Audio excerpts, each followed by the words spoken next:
Hello, Soul Searchers. We are on day 2 of 12 Days of Breakthroughs 2022 edition, which means it's all about unbrainwashing yourself. So today, for my first solo episode of the series, I'm going to walk you through the basics of unbrainwashing yourself. I like to call it Unbrainwashing Yourself 101. But really, I'm going to be telling you about why it's so hard to be yourself, or why it seems so hard to be yourself, even figure out who that is, like who you really are. And also why it's so difficult to understand what it is that you want in life.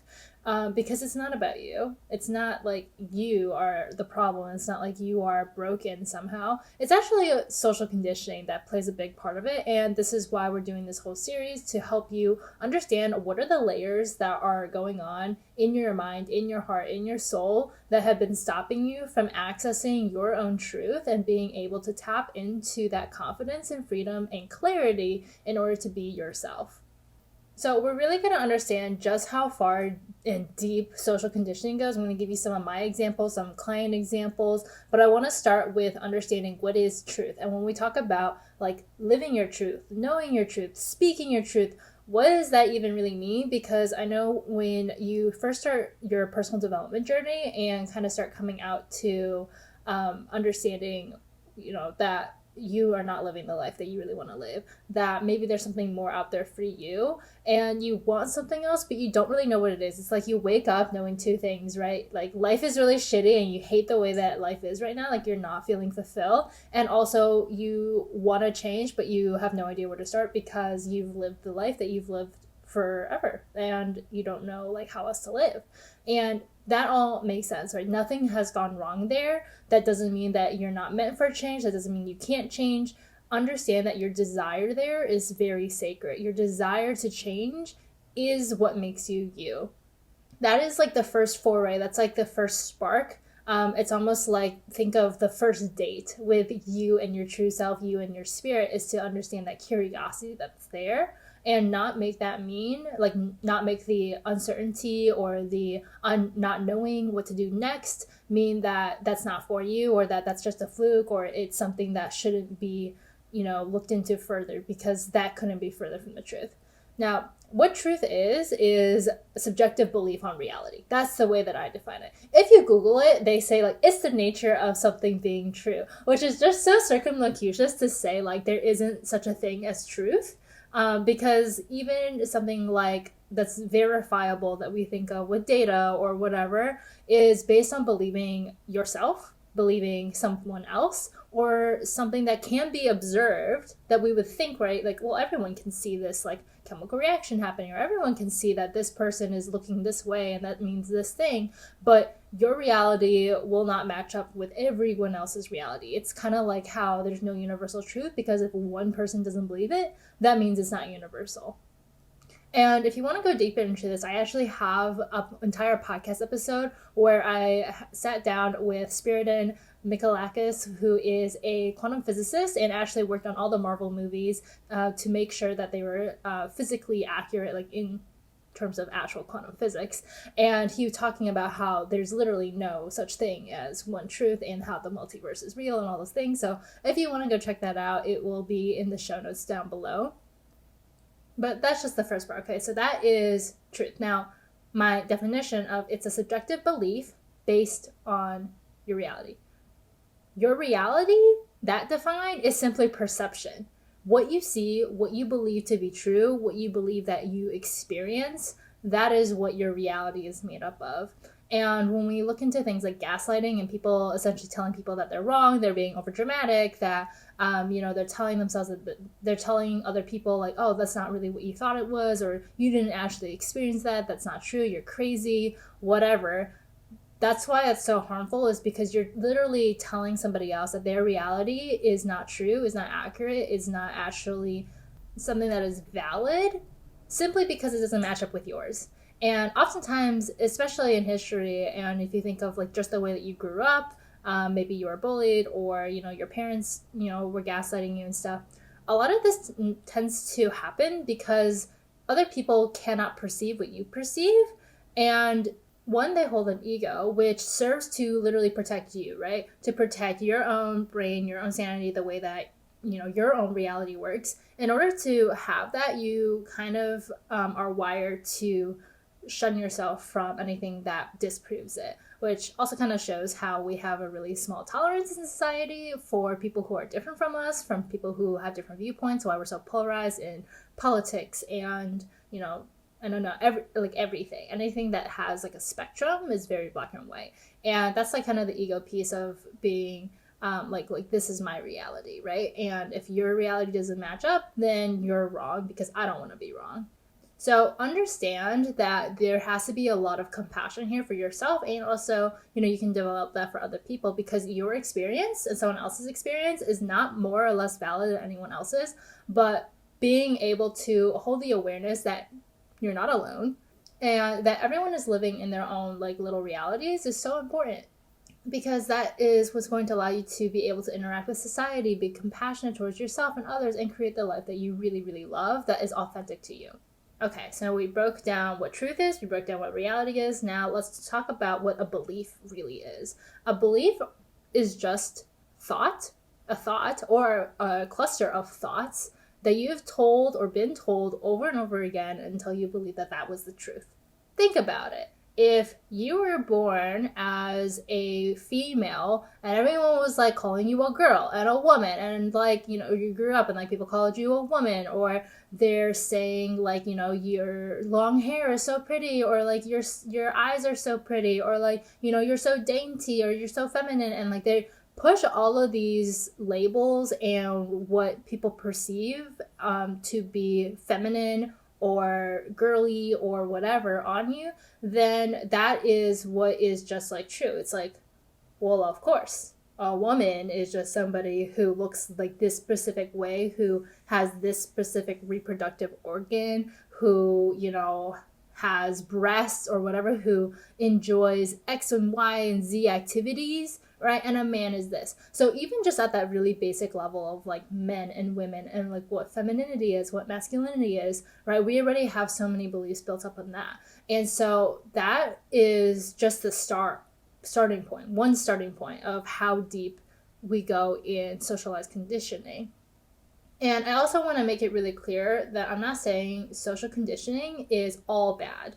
I do believe there is a level of social conditioning that is helpful and necessary in order for society to be able to kind of like interact and move on. Like if we all kind of were, in our own realities of being from different dimensions, living in different dimensions, experiencing time, something like time, which is so universal and seems so like real, that like we move forward in time and like it passes, like a minute is 60 seconds and an hour is 60 minutes and blah, blah, blah, blah, so on, right?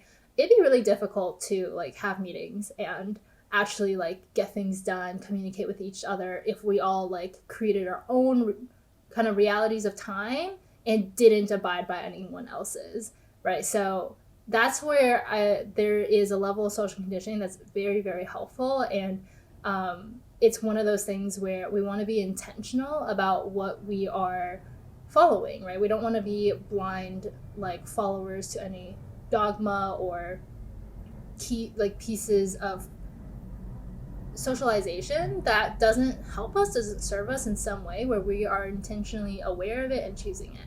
Because that's when it starts to become hurtful, harmful. It can lead to manipulation, gaslighting, self-gaslighting, feeling lost, depressed, purposeless, all the things. Okay, now think about this. If a belief is just simply a group of thoughts, or a thought that you've thought enough times or was told enough times to believe that it's true, that means that you can also just change those beliefs. All beliefs can be changed if you are open to it being changed. And one of the biggest reasons why I see so many people getting stuck, and why I have been stuck before in the past too, is because when you have lived so long in your reality, I'm talking like a decade, 2 decades, 3 decades, 4 decades, even like 7 decades of your life, thinking in the same way, being surrounded by the same people, living in the same town, in the same city, having the same, social status, education status, whatever it is, it's very easy for that to just feel like, one, safe, feel like home, even though if it's not safe, even if it feels abusive, even if there's actually like abuse going on and not great things. I think people who grow up in a cult or like get in a cult, or people who grow up very, very religious, like Mormons, people who are Jehovah's Witnesses, right? Like their realities are so already tied together. Like they're so controlled by their reality and like their external environment that it would be so difficult if you don't have like a wild imagination, or you're exposed to actual people who are living different lives, to think that there's people who live differently and that you are not the majority. And where I think it gets really challenging is that people are so afraid to be wrong because they don't know what's out there. And uncertainty is something that is so ingrained in us that if we leave the tribe, we will be like killed. We will not survive. We will be shunned, whatever. Being shunned from your tribe, being an outcast, being a witch, and being burned at the stake, where there's so many like historical consequences that have lived and lived on in our genes, in our literal DNA, because there's been so many studies that show that trauma lasts in your DNA for up to 7 generations. It takes 7 generations for that to actually clear up. So people who have, been affected by slavery, by wars, by genocides, all these things, so many generations that have come after that are still affected by it subconsciously and physically in their nervous systems, that it might just show up as like, well, I don't know why I get so stressed out when I go for my one-on-ones with my boss and like I feel like I can't speak up. But if they're like an Asian woman, then there's a lot of things that are at play there with socialization of what a woman is, like how a woman should be, how they should be like quiet and seen but not heard, how they shouldn't speak up, how Asian women, shouldn't speak up, and what it is like to have that certain etiquette, to have filial piety, respect authority, whatever it is, be afraid of punishment, be afraid of speaking out, especially if it's against a man. All these things that are at play that stops you from being you, but it's not like you're consciously thinking that. It's just like this innate like fear or this like block that just comes up. Right, that is your nervous system at play because it helps you survive. So I don't want you to think that it's like a terrible thing and that you shouldn't have it or that there's something wrong with you. It's built to help you survive. That's why it's there. A lot of the things that block us are things that are there because at one point or another, it helped you survive. It helps you live. It helps you, escape death at some point. That is why it's so built into your system. So have some compassion for yourself if you're having a difficult time changing your life, changing careers, breaking up with somebody, getting into a relationship, wanting to have kids, but you're afraid of being a parent, starting a business, whatever it is. Have more compassion for yourself because it's not you, it's socialized conditioning. It is your nervous system, safety and training and, genetic makeup, literally. All these things that are at play that are not just like unbroken or, you should just try harder and all this other societal bullshit that's going to make you feel like it's your problem. It's very similar to how obvious it is that climate change is being like mostly driven by companies and by big corporations who are actually producing all of these things and creating carbon emission, having a terrible footprint on the earth, caring about profits over people, over the environment, and all these different things, right? And politics. But the way that it is marketed to people and the way that people hear about it is like, you are the problem. It's because you're buying plastic. It's because you're too poor to buy these sustainable like products that are ethically made and all these things, and you're buying from Forever 21 and Shein and all these things, and that's why it's, there's a problem there, and you should really take it upon yourself to go plastic free, to go vegan, to only thrift, to be a minimalist, to whatever it is. And while there are a lot of things that you can control in your life and consciously choose, there is so much more that is actually being driven by outside forces that you have no control over and at best have just influence over. But if you were to live your life thinking that you are the problem and that every little thing that you buy, is killing the environment, you're not going to be able to effectively live your life and feel free in your life. There's a difference between being conscientious and being conscious in what you purchase and then letting that hold your own self-worth, hold your own morality, and like how good you are hostage. Now, if you're a Marvel fan, I have another analogy for you. So when you're brainwashed, you look like yourself, you act like, quote, yourself, right? What you think is yourself, but you're not yourself.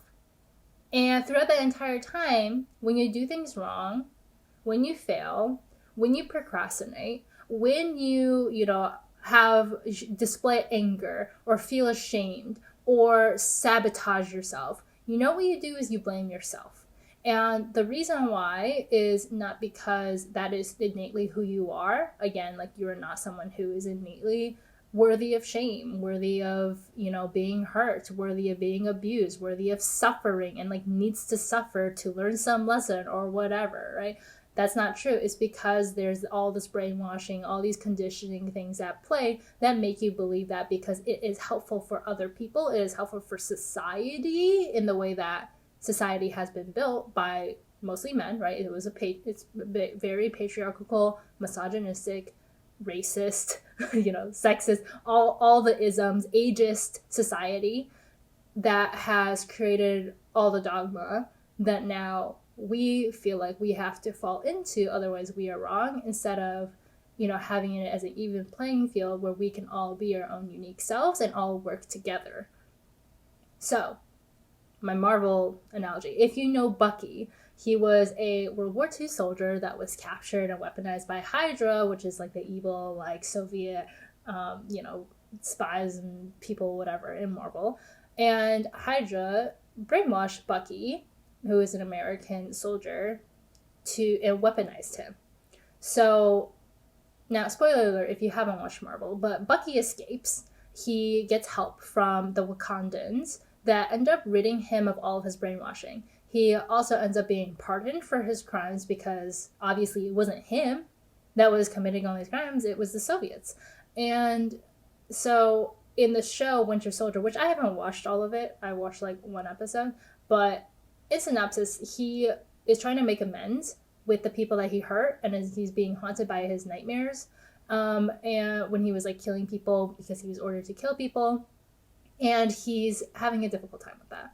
Now, when you find out for yourself that you're being socialized, like there's so much socialized conditioning going on, whether that is you going out on a date and all of a sudden feeling like you can't really speak your truth, that you can't really tell them who you really are, you feel like you have to speak in a different way, maybe your voice gets higher, maybe you feel like you have to dress a certain way or else you're going to lose the person, maybe you feel pressured to sleep with somebody on the first date even though you know you don't have to, but you feel that pressure still, right? That's like all signs of the socialized conditioning of how you should be, whether or not you're in scarcity, like how women have to worry about their clocks, their internal clocks, and how long they have until they have a kid, and they need to settle down and they need to just take what they get and be grateful for it because they're second-class citizens, kind of thing. Like, that's the condition that we literally get. But when you find out that those sentences,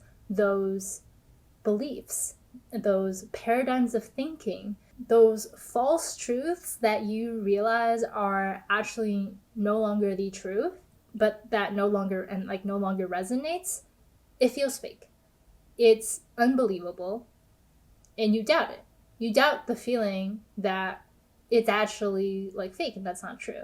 What people will tend to do is they ignore that soul resonance that this isn't right, this isn't true, this isn't fully like whatever.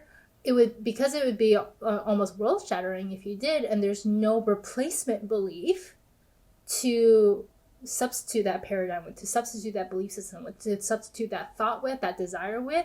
People don't change. So what's really key here is to be able to unlock new thoughts, new truths, new realities, and be exposed to different ways of thinking so that you can test out for yourself what feels true. And the way that you're going to test that is to feel that internal like soul resonance, whether or not this feels true. And it can kind of, to me, everyone feels this differently, but for me, when I know something is truth, it's very grounding in my body. I feel it like in my chest down to my stomach. It feels really rooted, almost like a tree where I feel very sturdy in it, but I don't feel heavy. I don't feel bogged down by it, because that would feel like a chain on, like a ball chain on your foot, keeping you imprisoned, right? Like obligation and stuff like that, that you feel like is just true, but is not your truth, that doesn't really resonate, might feel like a ball chain, versus your own grounded truth feels light and like you can move with it, but it's not constricting at all. That's how, for me, I feel like I know what is true, what is not true. Also, being able to discern between your inner critic and your intuition is going to be a skill to learn and to build. And, one of the ways to do this is really just through trial and error. And obviously having guidance and a coach, somebody that you can talk to, somebody who you really trust, who you see kind of living their truth, that really helps to model like what it looks like to listen to yourself. And just like another example, my inner critic, first, one of the things that I noticed when I was going through my journey is that a lot of times that was in the voice of my mom. That was the person who, did the majority of the parenting. And she, was somebody who left a really big imprint on me, both in like trauma and just like paradigms of thinking and all these things, that her voice is like kind of what I would be hearing if I was in a critical, shameful, like whatever self-judgment spiral, feeling not enough, feeling anxious, whatever. So those are the things that I was noticing is like, and for you, if you want to start to kind of explore that, one of the things to do is to notice if there's this thought coming up, if there's this criticism, this shame, this blame, this guilt that's coming up, where is that from? What is like the thing that maybe you were told? Like, does this sound like something you've been told before in your childhood by a parent, by a teacher, by a bully, by somebody else? And if so, where is that from? Because that can help you understand where that wound is from. And you don't have to like go through eventually you might want to, because you literally just have a desire to go through like the forgiveness process and all that. But what that's going to do is help you give awareness that like this is not your thought. That's all you need to start. This is not mine to think. This is not actually my belief. This is not actually something that I think is true. It might feel really true, but it's not the truth. So that's one of the ways that the inner critic kind of presents itself. Now, my intuition is very similar to that grounded feeling, but it's still kind of outside of me, but it's more in, I would say, probably the front of my brain, only because I feel like I have conversations with my spirit and my spirit guides and my souls quite often, and they typically are presented in front of me, but it feels like it's kind of coming through the ether, almost like an echoey, not necessarily angelic, but it's kind of those voices. And a lot of times it's not actually voices. A lot of times it's just images and visions and stuff like that comes through for me. My imagination is incredibly like tapped in. So I see a lot of things in my mind. I have very, very strong clairvoyance and clairsentience. Like I'll get chills if something really resonates. That was something that I noticed too. And for me also, bodily cues were something that I noticed for myself, and something that you can notice for yourself if something resonates.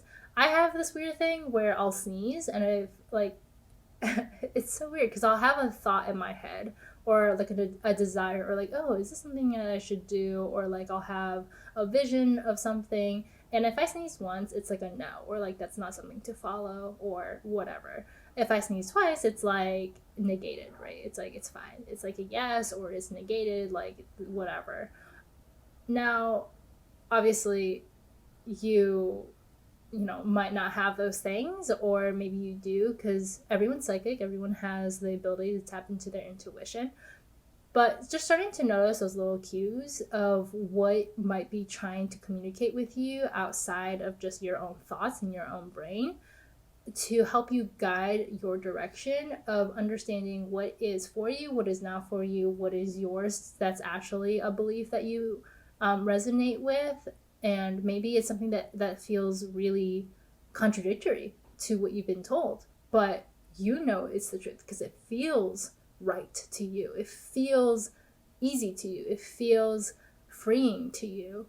It gives you peace. If that were to be true, it would be nice to really, really believe that. Like that would feel so good to you. those are all signs that and those systems of beliefs are for you, and that what you're currently living in are just things, constructs that are built out of fear, that is built out of human ego, resistance, doubt, conditioning, whatever, that's not serving you. And it's showing you the way to get to that place where you can feel free, you can be at peace, you can start to explore what is it that you really want, and trust yourself, and trust yourself to know what it is that you want, know what it is that you don't want, know who you are and who you're not. I'll give you another example of how I was kind of socially conditioned by the media, and just what you see, what you hear from TV shows, from books, from movies, from other people at school, stuff like that kind of was world shattering when I realized was not true.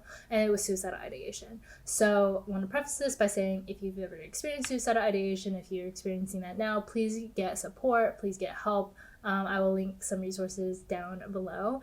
But when I learned suicidal ideation isn't a daily occurrence, right? Is not a daily occurrence for the majority of people. And that, just that itself was mind-blowing. And then also on top of that, the belief that I didn't have to live like that was fucking crazy. It was mind-blowing, because from 5th grade all the way to my freshman year of college, I had experienced suicidal ideation very often, almost on a daily occurrence. And it was one of those things that just kept getting worse as I aged, because more and more conditioning comes up, more and more pressure of who you're supposed to be, what college you're supposed to go to, what you're supposed to wear, who you're supposed to date, what major you're supposed to be in, where you should be by now, achievements, all that bullshit, right? That gets worse and worse as you age. And unless you are intentional about who you are and knowing who you are, and intentional about what you're listening to, who you're surrounding yourself by, and doing that kind of self-awareness, that self-love work, it's very easy to feel lost and be disconnected from yourself, be disconnected from your soul, and only act from your full self, your ego, your front, the person that you present to other people, but internally it doesn't feel right, doesn't resonate, and you can't really connect with, right? That is what ends up happening. And so for me in high school especially, I was there's so many people going around saying oh, I want to kill myself, oh my gosh, I just failed this test, I'm gonna kill myself, oh, whatever. And they would say that so often that I just was going around thinking I want to kill myself all the time, or I want to die. And it was very triggering, because okay, well, on one hand it was triggering because it was oh wow, yeah, life just sucks. It made me really believe life just sucks, and school sucks, and the future sucks, and what are we all doing living this life that just feels like it's trying to get to the next goalpost, and there's never an end inside.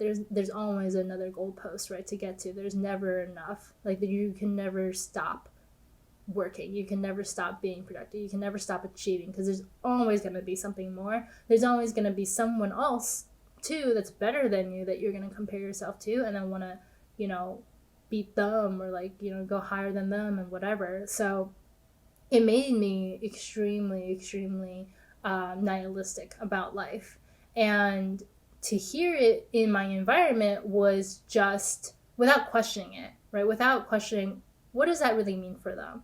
What are they really going through? Are they meaning this seriously, or is this kind of colloquially just acceptable? Because it's back in the day when people would call each other gay, and that was okay as an insult. It was calling someone a nerd, and now it's obviously social, it's not okay politically, but also we have better understanding of that, and it doesn't even make sense. It's not cool anymore. It was that, where just saying that you want to kill yourself was blah, it was bad. You're just expressing yourself. So that was a layer of conditioning that stopped me from getting help and like actually talking to somebody about it and seeing that it was actually a problem for me for a very, very long time, for many years. And I had also gone through some trauma, like a sexual assault I had, and that I think kept me in the dark too, where I had a lot of shame about that, where I was like, oh, well, it was my fault, or like I put myself in a position where, like, I was 14. I did not, right? Obviously, now looking back, but like I had all this shame. And that a lot of times comes from the social conditioning of, you should have done something else. It's that whole victim blaming. So all this to say, like, when I was in college, when I finally started to actually reach out for help for my mental health, and I learned that suicide ideation is not a daily occurrence, one of the biggest shifts for me was not just like, this isn't a daily occurrence for the majority of people, but it was going from my paradigm of everybody feels this way. Everybody has suicidal thoughts. Nobody wants to live. Life sucks, right? That was my paradigm. And I couldn't change it because I didn't see any other way to live and to think that felt true to me or that could potentially be true to me. That is key. You need to find thoughts, beliefs, and paradigms of thinking that are not only helpful for you to be able to feel the way you want to feel, to live the way that you want to live, to, be around the people that you want to be around, to do the things you want to do. Right? It's not enough to know that you don't want what you have, but you have to find what it is that you want that is actually helpful and believable, or it could potentially be believable if you put the work in to actually see how those things are true, create evidence for it, practice it, and make it your reality. That was the missing piece for me, because it went from this is just normal, right, to this actually is not normal. This does not have to be, like, it's not normal in a good way, right? Because this doesn't have to be your daily life. Like, you personally don't have to live like this. And I was skeptical as fuck, okay? Let me tell you. I went on medication for 2 months, went to therapy for 2 months after, like, all this. And I was specifically on a medication that was shown to reduce suicidal ideation. And I was like, I don't understand how that works, because those are just thoughts, right? You're in control of your thoughts. And like, this was my way of thinking, right? You're in control of your thoughts. It kind of just comes up and like, that's in your head. Like, I understand depression and anxiety and all these other things being caused by neurotransmitter imbalances, hallucinations, and all these things like hormones and whatever that are playing at play. But I didn't understand that actually your thoughts can be also prompted and your reality can be influenced by those neurotransmitters, by those hormones and all those things, and make you literally think things that are not helpful, that are not, good, that are, all those like things. So just imagine how surprised I was to go from basically just thinking about suicide every single day to thinking about it once a week. And I was like, wow, nothing really externally changed, but why do I feel better? Why am I thinking better? And that I ended up, only taking it for 2 months or so, because I decided that there was so many more things outside of my environment, like, or outside of me internally, that was going on, that was adding to how poorly I felt. Like, I was in a really toxic relationship. I was in a, I had just started college away from home. Like, I'm from Michigan, went to school in California, didn't like know anybody, right? And I had already been in a toxic relationship, was healing from that, still hadn't talked to anybody about how I was sexually assaulted, still had my perfectionist tendencies, was in a major that I thought I wanted to be in, but ended up like not really wanting to be in, and all these things. Like, I also was dealing with body image issues, food anxiety, disordered eating habits, like the whole shebang. And a lot of that was, I knew things that needed to be addressed if I wanted to actually change the lifestyle that I had to be more sustainable, to elevate my baseline and not just put a Band-Aid on it. to not just have to rely on medication forever, which again, medication is not bad. You know, if you go through phases of being on it, being off of it, like that's all fine. Like there's no right or wrong way to do it. But for me, it was like I wanted to explore the more holistic route of like, what else could I do?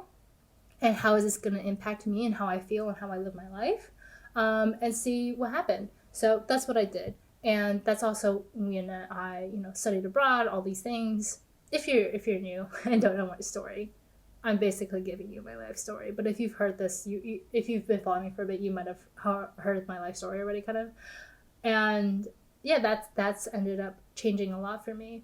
And that entire journey was being able to identify the beliefs and thought paradigms that I had been living in that were not serving me, whether it was about food and my body, dieting, working out. Oh my gosh, especially if you're a woman, diet culture.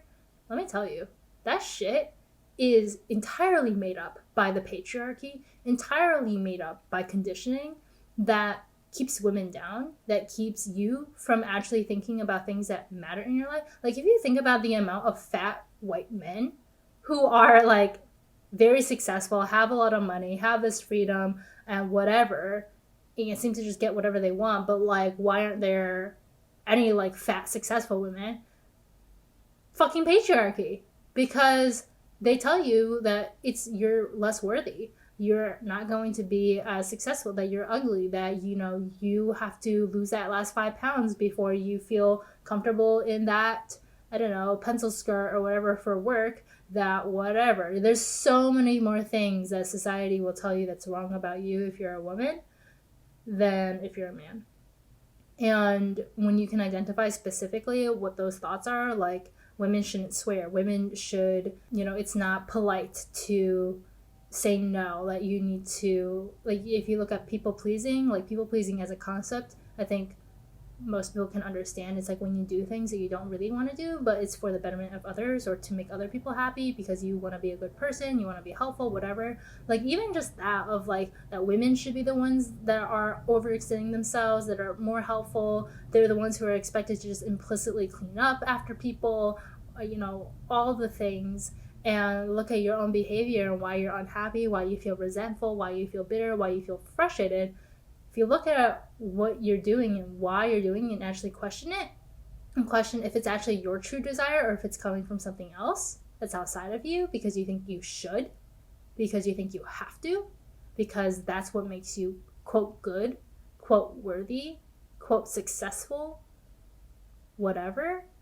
Those are all key things to realize that those are conditionings, those are ways that you have been brainwashed, and to allow yourself to drop the ones that are not helping you, that are truly not aligned with your own values of how you think life should be lived and what feels good to you, what feels right to you, what feels authentic to you, and start exploring alternative ways to live instead, alternative beliefs to allow you to create those boundaries and be, quote, yourself, right? Be truly yourself and go after the things that you want to go after. So I want to explicitly hit on this point. Understanding your intersectionality, which is where you might be a part of multiple minorities or multiple identities, like everyone is. Understanding what those identities are is going to help you a lot in identifying where you have been conditioned, where you have been brainwashed even, to help you uncondition and recondition yourself. For example, I am of Chinese heritage. I am American born. I was born in the Midwest in Michigan, and I now live here in California. I have a college education. I've had, several privileges. I'm a sibling. I'm a woman. I'm an entrepreneur. I'm in a heteronormative relationship. All these things, they all kind of put into play how you might be presenting yourself, what it could be influencing what your goals are. Like, I know for me, I went to USC, which is a private university, and it's also like, jokingly called the University of Spoiled Children because there's so much privilege, and there's actually a huge privilege gap in the student body. But you get like celebrities, kids going there. You get actual celebrities and like influencers who go there. You get the kids of multi-million, billion-dollar corporations going there. You get actors and whatever. You get so many different walks of life there, but like so much of the 1% of society going there, that there's like a weird pressure of what you should look like, what California beauty standards are, what social power you have, what you're expected to do after graduation. Even if you just go to any college or any higher education institution, there's like conditioning that you should be making more money, that you should be in a high position, that you should have some type of traditional looking success, and right out of college, right, or very quickly. And there's very low expectations for you if you do not go to college. And so that other side of the coin, right, is that you might develop this belief that you're not meant to do more, that you can't be successful because you didn't go to college. And you get all this other conditioning and pressure where you feel like you're doomed and you're stuck with where you're at. So that's kind of the dichotomy that I see too, because I've worked with both types of archetypes, I guess you could say. People who are in situations where they have had immense privilege, but feel completely constricted by their circumstances. They feel pressured to work jobs that they don't really want to work, take after companies that their parents have or whatever, hold this certain image that they don't want to hold, and not be able to really express who they truly are, what they want, in the fear of losing everything. And then the people who don't seem to have that much, but don't feel like that they can really amount to more, but really, really want to amount to more, but it just doesn't seem like it's for them. It doesn't match up with their current self-concept or what they've seen being done, and then they feel stuck and constricted. And what I really want to hone in for you is that if you're going through whatever situation on that spectrum, right, even in the middle of the spectrum, where you might tell yourself that you need to suffer and you need to really work hard to succeed, even though you've had a certain level of privilege that makes it so you actually can take it easy, or that you don't have to worry about student debt, stuff like that. But your parents are immigrants, right? And they suffered, and you have this belief of like, work hard and you have to suffer and you can't relax, and you need to be a hard worker and you need to be self-made and all these things, right? That's kind of like where I see as the middle ground between these two, of like, for lack of a better way of describing it, but like less so privileged financially and traditionally versus more, like that middle ground is such a struggle. And I feel that because that's kind of where I have been at most of my life. What's important to see here is that you are still the creator of your own reality, right? Like we went back to, of your truth, your reality, your beliefs. And when you're in that reality that's just blocking you from creating the freedom, the inner peace, the confidence that you really, really want, and that everyone wants, which is to feel easy with like minimal stress, right? Oftentimes, the hard truth is that you're able to access it, and you're the one who's gatekeeping it. You're the one who's the gatekeeper to your own happiness. And that can be a really, really tough truth to swallow, especially, and I know this from personal experience, if you have been diagnosed with a label, with a chronic illness, with depression, with anxiety. I have multiple peers and friends who are ADHD, who are neurodivergent, who whatever it is.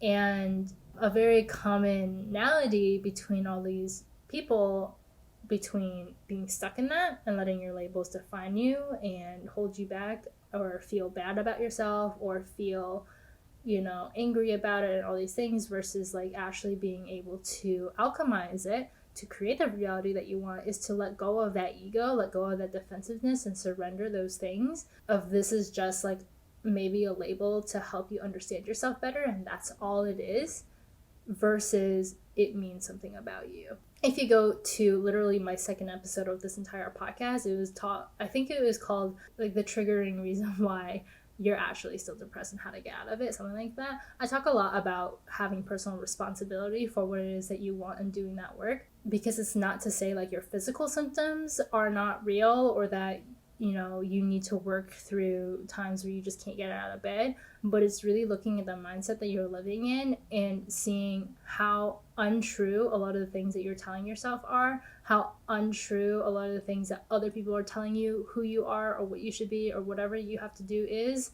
and playing with, experimenting with, and believing in other forms of reality that are way more helpful, way more fun, way more exciting, way more purpose driven than where you currently are at. Okay, one of the last pieces that I want to discuss with you here today is this piece of knowing what it is that you truly want. I firmly believe, and this has been proven over and over again to me and to my clients, that everyone does know what they want, but it is a journey to uncover it because it lives within you. It lives deep within your soul. And because so many people are disconnected from their souls and what they really like, who they are first, it takes a lot of effort and intentionality to actually uncover that, because you have to do the deconditioning work. You have to do the hard things of sitting with yourself, not buffering away and drinking or watching TV or just making yourself feel good or going after the quick small wins and the short-term thinking, but actually sit with yourself and question and do the introspection, cry, let yourself feel, process emotion, process grief, process pain, and doing that hard thing, the emotionally and mentally difficult and taxing things, in order to get to understand who it is that you really are and embrace your experience as a human being, but be able to retrieve your soul back, being able to retrieve your intuitive wisdom back, being able to resensitize yourself to know what that truth is, and almost think about your internal compass. And if you have an internal compass that has been pushed one direction, like someone's holding the needle towards north but it's actually south, but they're telling you it's north, and it's been like that, it feels stuck there, right? You have a broken compass. But to realign it, it's like having a magnet that's not really sticky. And if you have a magnet that's not really sticking, the thing is not to yell at the magnet and tell it to stick, right? Or think that the magnet is defective or that it's wrong or that it's bad and throw it out and get a new magnet. The solution is to bring the magnet to a stronger magnet, and that will remagnetize it and it'll be stickier.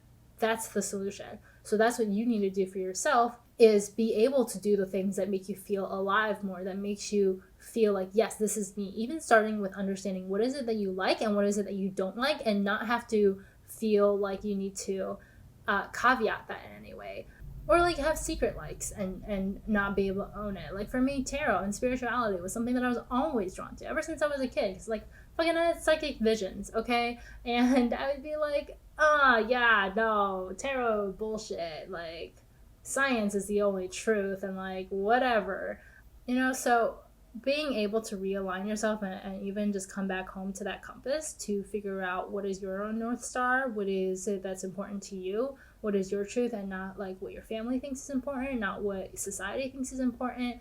If this life was as good as it got right now, if all you have right now is all you will ever have, how would you make that enough for you, right? What if that was true for your life? Because if you knew, then you wouldn't be suffering anymore, right? That's what we tell ourselves when it comes to our goals and our future. If we knew that we were going to succeed, obviously you wouldn't be afraid of failing. You wouldn't be afraid of getting 10 no's in a row. You wouldn't be afraid of not getting that job, because you know that you're going to get a job eventually, right? And that knowing is so important because it's an assurity that you can only give yourself, and it's a trust that you only give yourself. So it's an interesting exercise to tap into that feeling of being enough, having enough, being abundant, that you don't have to hustle more, you don't have to be any more productive, you're on the right track, you're doing the right things, everything is working for you, and you're so much closer to your goals than you think you are.